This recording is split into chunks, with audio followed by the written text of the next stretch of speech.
Primero, quiero agradecer a todos los asistentes que hayan venido. La verdad es que un viernes a la tarde es duro venir a escuchar una charla, pero por eso quiero agradecerles a todos ustedes vuestra asistencia. Como no, a ESPI, haber organizado este evento y habernos invitado, y sobre todo a Ana Jiménez y a Puri Titos, que nos han invitado para dar esta charla.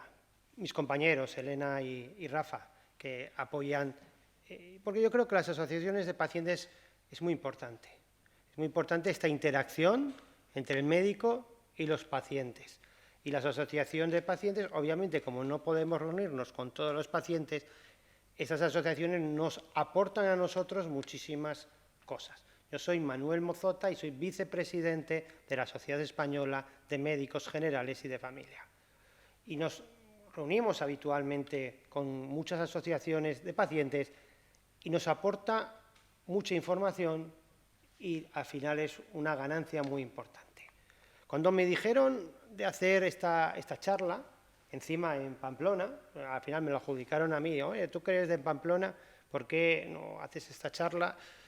Desde el punto de vista de médicos de atención primaria y de centros de salud, a mí me encantó.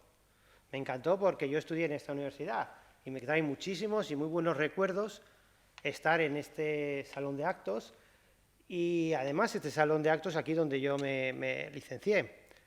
Y también doble satisfacción porque nos hemos vuelto a encontrar Elena, que estudió conmigo, y muchas veces estábamos en el mismo aula y en las mismas prácticas, aunque tengo que reconocer que ya se conserva mejor que yo. Así que no voy a decir la edad, pero sí que os digo que ya se conserva mejor que yo. Nos tendrá que decir el secreto, pero bueno, eso será en otra charla. Bueno, pues vamos a hablar del síndrome de las piernas inquietas, un poquito para centrar las cosas, un poquito una introducción. Sobre todo voy a intentar explicarlo de una manera pues de la calle, ¿no? Aunque yo creo que ustedes, por el mero hecho de venir aquí, ya saben mucho de esto. Pero como esto va a estar grabado, creo que mucha gente no sabe muy bien lo que es esto. Entonces, es una afección que produce una urgencia incontrolable de mover las piernas. Y por eso produce una incomodidad. El grado depende del grado de síndrome de piernas inquietas. Y como ha dicho mi compañera, suele ocurrir por la tarde, por la noche, cuando estamos tranquilos. Y esto se va a aliviar. ¿Con qué se alivia? Con un movimiento repentino. Y eso va a disminuir esa ansiedad que produce esa tensión, pero al mismo tiempo es un movimiento involuntario que el paciente lo puede vivenciar no muy bien. Bueno, ¿y la gente cómo lo dice? Bueno, es una sensación anormal, desagradable en las piernas y en los pies, muchas veces ocurre en ambos lados del cuerpo, y a veces lo puede producir también en los brazos. Centrándose en los síntomas, ¿cuándo comienzan? Comienzan cuando estamos después del descanso, en la noche, en la atardecida, como nos ha dicho. Cuando estamos acostados, cuando estamos sentados en periodos prolongados, vamos en tren, en automóvil, estamos en el cine, estamos haciendo nuestra vida diaria. Y lo hacemos con un alivio, haciendo esos movimientos estereotipados, producimos un alivio. Los síntomas empeoran por la tarde y por la noche y puede producir espasmos. ¿Y cuál es la percepción de la paciente? Si hay algún paciente viendo esta ponencia, pues ya lo sabrá. Pero para los que no han padecido esto y sí conocen a alguien, la sensación del paciente, según han descrito, es cosquilleo, hormigueo, tirones, sensación pulsátil, incluso dolor, picazón y como corrientes eléctricas. Bueno, pues yo estuve buscando trabajos también y hay uno que me gusta en atención primaria. Síndrome de las piernas inquietas, ¿se conoce en atención primaria?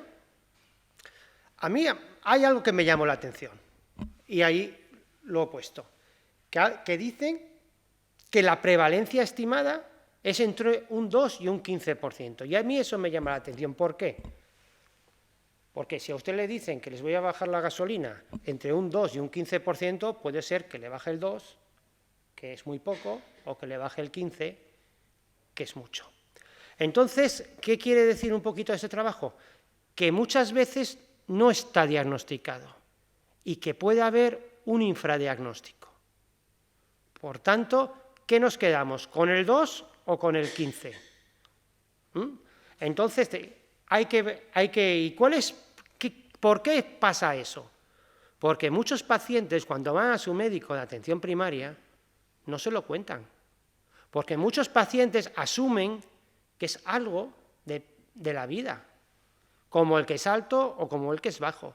Pero el problema viene cuando interfiere con su vida cotidiana, cuando interfiere con su trabajo, cuando interfiere en su espacio de ocio. Y luego pasa la ansiedad, luego pasa la depresión, luego pasa el insomnio. Yo siempre a los pacientes les pregunto si duermen bien. Ustedes piensan que un tercio de nuestra vida nos pasamos durmiendo. Y si un tercio de nuestra vida dormimos mal y lo pasamos mal, tenemos un problema muy grave. Por tanto, es importante el dormir y el descansar, porque luego puede producir una hipersomnia, que es sueño por la mañana, y esa persona muchas veces tiene que coger el coche. ¿Y qué pasa si le da el sueño en un trayecto? Le limita, y muchas veces la persona dice, me está limitando el resto de nuestra vida.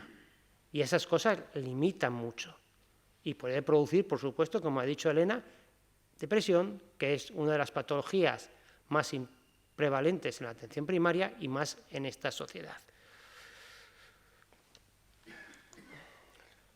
Bueno, los criterios diagnósticos, pues puede haber unos criterios de sospecha, los propuestos por Walters, pero me valen otros, que son necesidad imperiosa de mover las piernas, a veces asociado a parestesias, inquietud motora, los síntomas se agravan con el reposo y con el movimiento, y se alivia parcialmente y temporalmente con el movimiento. Y por supuesto, como bien ha dicho Elena, empeoran con el atardecer y durante la noche, aunque es verdad que puede parecer por la mañana, pero no sería un criterio diagnóstico.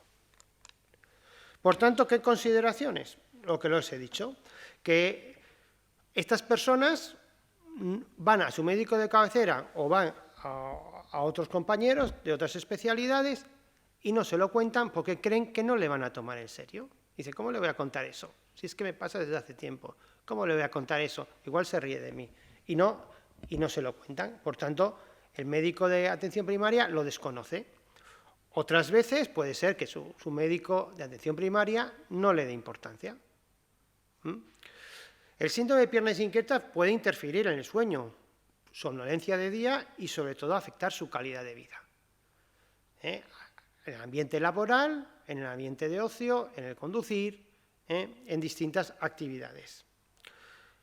Por tanto, ese deterioro en la calidad de vida puede producir los síntomas asociados y puede producir un deterioro importante, produciendo depresión, ansiedad y otras cuestiones. Bueno, y entonces yo me pregunté, bueno, yo he leído el artículo, que cuando publicamos los médicos ponemos cosas muy interesantes, pero ¿qué opinan mis compañeros? ¿Qué opinan los médicos de atención primaria que no publican, que cogen y están en la trinchera? Que esos son los que reciben, porque el médico de atención primaria, un paciente entra que le duele el tobillo porque se ha caído, luego que tiene tos y luego viene el de las síndromes de las piernas inquietas. O sea, tiene que saber un poquito de todo y tiene que saber. Entonces digo, estos compañeros míos saben qué es el síndrome de las piernas inquietas. ¿Estos compañeros míos sabrían tratarlo? ¿Cuál es la opinión? Entonces les pasé una encuesta que no tiene pretensión de ser estadísticamente significativa. Es una encuesta un poquito pues para no hablar de mi opinión, sino hablar de mi opinión y de mis compañeros.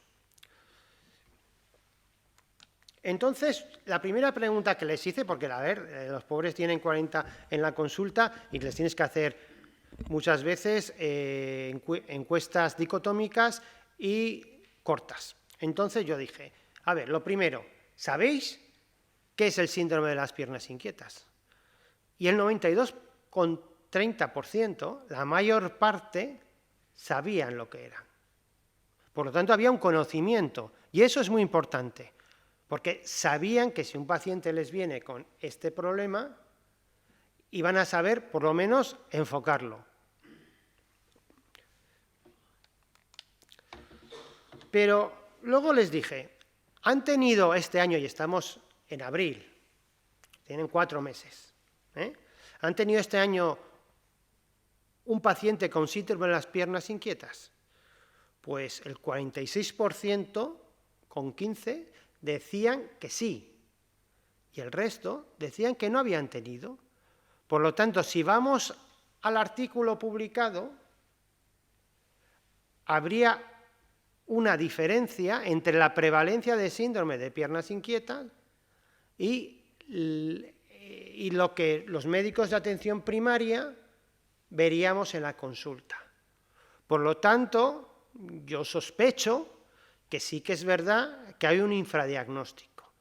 Yo creo que hay pacientes que no están diagnosticados y hay pacientes que no lo han comunicado a su médico de atención primaria y éste no lo ha puesto en la historia clínica. Quizá porque son leves los síntomas y cuando sí se complican, entonces ya igual se lo comunicarían. Pero esta confrontación de datos, que habría que profundizar en el estudio, nos hace sospechar un infradiagnóstico. Y respecto, cuando he hablado de los antidepresivos, cuáles mejoran, cuáles empeoran, yo creo que eso a los médicos de atención primaria igual no tendrían tan claro. Cuando le hablan de cómo tratarlo, solamente el 30% afirman que sí sabrían cómo tratarlo, mientras que el 70% no. Quizá muchas veces porque lo derivarían al neurólogo o al nivel hospitalario, pero creo, y esto concuerda con esto, que el 96,26% necesitan o afirman que necesitan más formación o información. Por lo tanto, yo hablaría con las sociedades científicas, con la universidad, incluso con la asociación de pacientes, que organizando estos foros y estos encuentros podríamos, a los médicos de atención primaria, una mejor formación y eso repercutiría en el beneficio de nuestros pacientes. Por eso es tan importante tener asociaciones de pacientes que nos revuelvan a nosotros un poquito las conciencias y que nos hagan trabajar un poquito, aunque ya trabajamos mucho, que nos hagan trabajar un poquito más, sobre todo en algunas patologías que desgraciadamente están un poco olvidadas. Sí que es verdad que la diabetes, por ejemplo, o la EPOC son muy prevalentes y sí que los médicos tenemos mucha formación en ello, pero es verdad que hay síndromes y hay otras, por ejemplo, hay otras patologías que incluso los médicos no tienen tanto conocimiento, e incluso ya hemos visto en la primera diapositiva que el síndrome de las piernas inquietas, la mayor parte de los médicos sí que lo conocen, pero sí que tienen unas lagunas de formación. Por eso sería bueno que la universidad, las diferentes universidades y las asociaciones haríamos hincapié en la formación de nuestros compañeros. Y lo que esta también me llamó un poquito la atención, que los médicos de atención primaria no mandamos ninguno de esos pacientes que llegaron a la consulta a la asociación. Creo que es importante la relación del médico de cabecera con las asociaciones de enfermos, porque creo que les pueden ayudar. El médico le puede dar una pastilla, que todo el mundo busca la pastilla milagrosa que les soluciona los problemas, pero muchas veces no tenemos acceso a eso. Y ese paciente, aunque presentemos mejoría, necesitamos de vuestras asociaciones. Y hay gente que si les contáis vuestras experiencias, si les contáis las experiencias de las personas con síndrome de las piernas inquietas y ven cómo logran vivir y ven la calidad de vida controlando esos síntomas y qué pueden hacer y qué no pueden hacer, y ven gente con esa vivencia, es de mucha ayuda para poder tener la vida cotidiana. Estamos medicalizando mucho las enfermedades, y sí que es verdad que una parte importante son los fármacos, mucha parte importante es pues, la rehabilitación, pero también es mucho importante compartir experiencias, somos seres sociales, y eso daría gracias infinitas a las asociaciones de pacientes y sobre todo a la ESPI por habernos brindado este encuentro, que creo que es un encuentro fructífero y donde podemos ganar todos, ustedes y nosotros los médicos. Por terminar, vamos a decir las conclusiones. Según lo que he podido investigar, hay un conocimiento adecuado de qué es el síndrome de las piernas inquietas, pero hay una discordancia entre la prevalencia estimada y los casos tratados en la consulta. Debemos evitar el infradiagnóstico. Hay un discreto conocimiento muchas veces del manejo. Hay unos que saben, otros que no, pero yo creo que a muchos cuando les toca sí que es verdad que por el interés pues estudian y consiguen manejarlo. Pero entre el segundo nivel asistencial y la atención primaria sí que consiguen un buen manejo siempre que se diagnostiquen. Y hay una necesidad de los sanitarios de atención primaria para tener información sobre este síndrome.